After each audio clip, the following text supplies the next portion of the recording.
ఈ నియోజకవర్గంలో గత 15 నెలలుగా ఈ ప్రజలు ఇసుక దోపిడీ, మట్టి దోపిడీ, మద్యం దోపిడీ, ల్యాండ్ దోపిడీ, బియ్యం దోపిడీ, ప్రజలకు ఇన్ని దోపిడీలు జరుగుతున్నాయే. ఈ దోపిడీల మీద మీరు ఎందుకు దృష్టి పెట్టలేకపోయినరు? మిమ్మల్ని ప్రజలు గెలిపించింది ఎన్ని దోపిడీలు జరిగినప్పటికీ కూడా మీరు ప్రతిపక్షాలని తిట్టుకుంటా తిరగమనే మీకు అధికారం ఇచ్చింది. మీ బాధ్యత కాదా ఇది?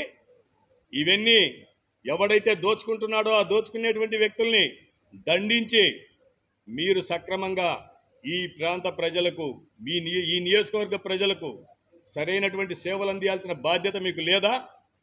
మీరు మీ బాధ్యతలను విస్మరించినారు, మీ బాధ్యతల్ని మర్చిపోయినారు.